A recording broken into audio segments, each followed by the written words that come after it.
Hello everyone, welcome to Author Books video. Today I am going to review the book The Man from the Egg by Sudha Murthy. Sudha Murthy is an Indian engineering teacher and Kannada and English author.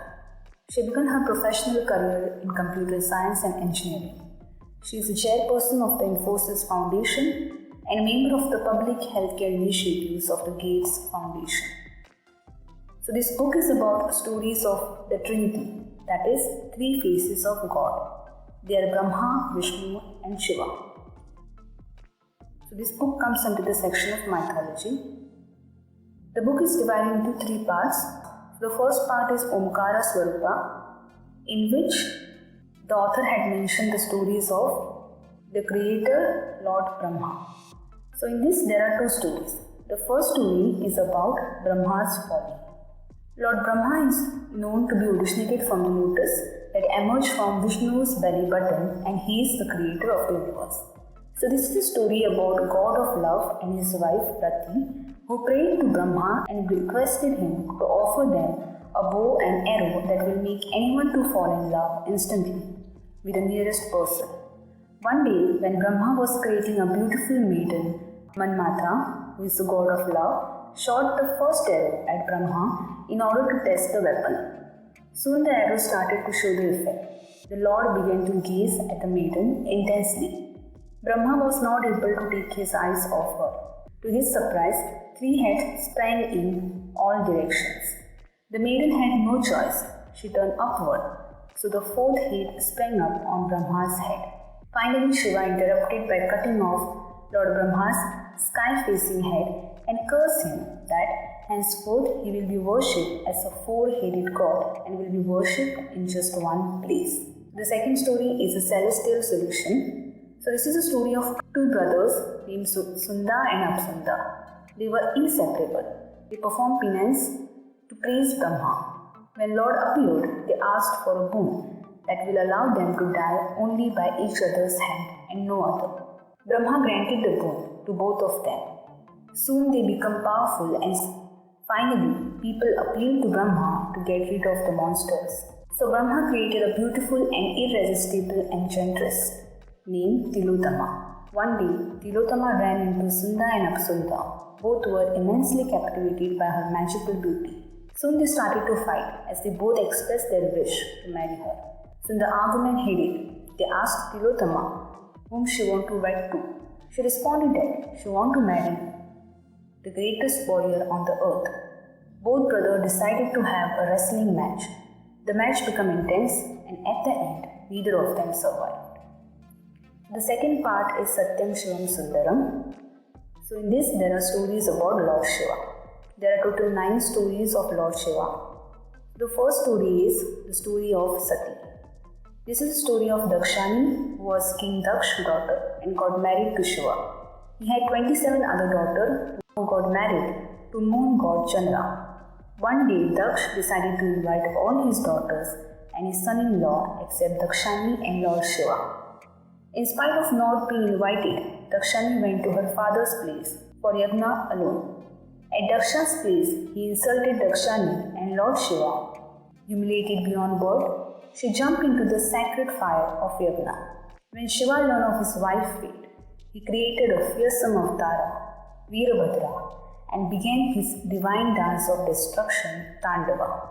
So the second story is the birth of Parvati. So this is a story how Parvati was born. Parvatraj was a king of Himalaya. He had a wife named Menaka. He wanted a daughter who would grow up to become Shiva's consort. Menaka gave birth to a beautiful baby girl named Uma, also called as Parvati. Parvati was devoted to Lord Shiva, but Shiva, on the other hand, was deep in meditation. The next story is the Indian Cupid. This is a story of god of love, Manmata and Rati. One day, Vishnu offered them a task of waking Shiva from the deep meditation. They tried a lot to wake Shiva, but nothing happened. At last, he shot Shiva with 5 potent arrows, which gently touched the god and fell on ground. Disturbed by the arrows, Shiva opened the third eye and Manmata was reduced to the heap of ashes. A match made in heaven. This is a story of goddess Parvati and Lord Shiva's marriage. This shows how Lord Shiva convinced to marry her and the birth of Kartika. The next story is the moon and the leaf. This is a story of moon god Chandra, who was created 3 times. First time, he was created by Brahma. Second time, he emerged from the eyes of sage Atri. And the third time, Chandra was reborn and released along with goddess Lakshmi. Chandra had 27 wives, daughters of King Daksha. He was especially fond of his 4th wife, Rohini. When other wives complained about this to their father, Daksha cursed Chandra that may your power decline to the passing of age be. Chandra begged Daksha to take the curse back, but nothing happened. With hope, Chandra prayed to Linga. Lord Shiva appeared and said that he will increase in brightness for 15 days in Shukla Paksh and wane for 15 days in Krishna Paksh. Lord Shiva also told Chandra that he will wear his crescent in his hair to show his devotee that they are dear to him at their lowest moment. The origin of Bilva. So this is a story of Bilva leaves. One day, when Shiva and Parvati danced for many hours, Parvati stopped to rest, wiping the sweat off her forehead with her hand. The droplet fell on Mandara mountain, who was a great devotee of Parvati. From the droplet, a sapling sprang up there. Each of its twigs sprouted 3 leaves. When Parvati learned about this, she explained that this will be called as Bilva Patra and everyone must pray to Shiva with these leaves. So the next story is the legend of the elephant god. This is a story of birth of Lord Ganesha, which most of us know. Then the mighty mouse. This is a story of Krauncha, who was a musician.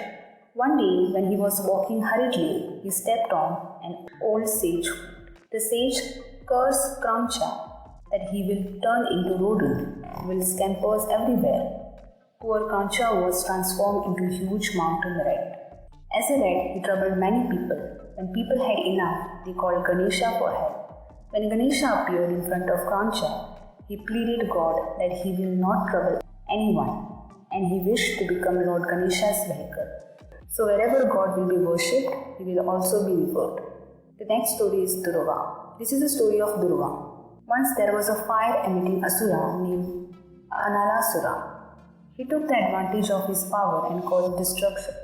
So people turned to Ganesha for help. When Analasura saw Ganesha, he tried to swallow him.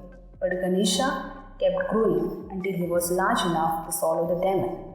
Unfortunately, Ganesha began to suffer from stomach pain because the asura was on fire inside his stomach. Lot of efforts were put to help Ganesha with the stomach pain. Finally, a sage traveled to Himalaya and brought back 21 blades of durva, a kind of grass.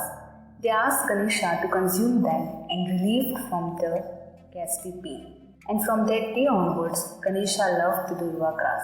The slaying of the asura. There are sub-stories inside this. The first is a tales of 3 cities.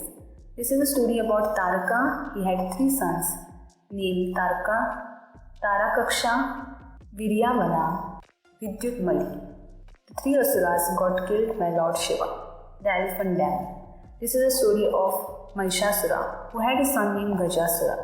Since Mahishasura was killed at the hands of Parvati, he was obsessed with taking revenge. In the battle between Gajasura and Shiva, Shiva killed Gajasura and earned the name Gangadhara. A lesson to the tiger. This is a story of Dundubi and Sauhadya, who were cousins of 2 powerful Asura's brother Hiranyakasha and Hiranyakashipu, power to transform into any animal at will. Both brothers went on a rampage slaughtering many priests. People prayed to Shiva for help, so Shiva emerged from Shivalinga and killed the Asuras instantly. The half man and the half woman. This is the story of Bringi, who was a great devotee of Lord Shiva. Lord Shiva wanted Parvati to include in his worship as she was a part of him. But Bringi would not listen. Distressed by his behavior, Parvati cursed Bringi that he will have only nerves and skeleton. His blood and flesh will disappear. So the last stories are the folk tales, which I will cover in brief. The first story is about Markandeya, who was a blessing of Lord Shiva's sage Mrikandu and Marudmati, but had a short life of just 16 years. He was a great devotee of Shiva. On his 16th birthday, at the time of death of approaching, Yama sent his assistant to fetch the young lad, but Markanda's life was spared as a blessing of Shiva. So next story is The Innocent Hunter. This is a story of Kanappa, who was an orphan boy. He innocently worshipped Lord Shiva. Shiva was pleased with his devotion and blessed him that he will forever be associated with him. So the last story is The Girl That God Took. This is a story of Kodagasu, who was the only daughter of a rich man who was a great devotee of Lord Shiva. One day her father gave her work of offering milk to Shiva in the nearby Shiv temple. Innocently she took the tumbler and went to the temple to offer the milk. She pleased God to come and drink milk, but there was no sign of God. She tried a lot, but Lord did not come. So she started to cry. Finally God appeared and drank the milk. She narrated the whole story to her father, but her father refused to accept the story. So she took him to the temple to prove her innocence. Finally, God appeared from the Shivalinga and dragged her into the Shivalinga. So in this video, I have covered 2 sections of this book, and in the second video, I will cover the last chapter. So the end of every story, the author had mentioned the place and significance of some events. This simple book can be a great choice as a gift to someone because it is full of knowledge and the stories have pictures which make it interesting to read. Now let me read the blurb of the book. Did you know that Brahma once had 5 heads? Why Shiva sport a crescent moon in his head? Do gods cheat?